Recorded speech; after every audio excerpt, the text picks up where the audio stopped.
না হাইয়া নুহ মানে হচ্ছে অধিক কান্নাকাটি করা। তিনি এত কাঁদতেন যে আল্লাহ এত কষ্ট করে পরিশ্রম করে লোকেরা দাওয়াত কবুল করতেছে না, দুঃখে পেরেশান হয়ে তিনি কাঁদতেন। ওই কান্নার কারণে সমাজের মানুষ বলছে তাকে নূহ, আল্লাহও বলছেন নূহ। এই নামে আল্লাহ সূরাও দিয়ে দিলেন কোরআনে কারীমের 71 সূরা, 71 নম্বর সূরা। নবী দাওয়াতি কাজ করতে গিয়ে বললেন, ক্বালা ইয়া কওমি ইন্নী লাকুম নাযীরুম মুবিন, হে আমার সম্প্রদায়, আমি তোমাদের কাছে একজন ভীতি প্রদর্শনকারী এসেছি। আমাকে আল্লাহ পাঠিয়েছে, আমি নিজে নিজে আসি নাই। আনি আবুদুল্লাহ ওয়াত্তাকুহু ওয়াতিউন, ওই আল্লাহর ইবাদত করো, আল্লাহকে ভয় করো, আমার অনুসরণ করো, তাহলে তোমাদেরকে যিনি সুখে শান্তির জীবন দেবেন তিনি কে?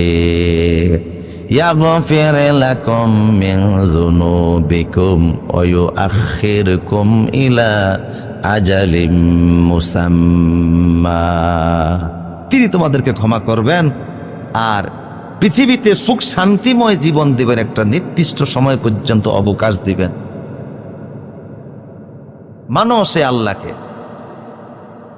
কিন্তু লোকেরা ওনার দাওয়াত গ্রহণ করে না। নবী নিজেই বলে, ফালাম ইয়াজিদহুম দুআই ইল্লা ফিরারা, আল্লাহ আমি দাওয়াত দেই কিন্তু ওরা আমার থেকে পলায়ন করে, আমারে দেখলেই শুধু দৌড়ায় না। ওয়া ইন্নী কুল্লামা দাআউতুহুম লিতাগফিরা লাহুম, যখনই আমি তাদেরকে কালেমার দাওয়াত দিয়েছি, জাআলু আসাবিআহুম, আমার আওয়াজ তাদের কাছে এত খারাপ লাগতো, আমার আওয়াজ যেন কানে না যায়, কানের ভিতরে আঙ্গুল দিয়ে দিত।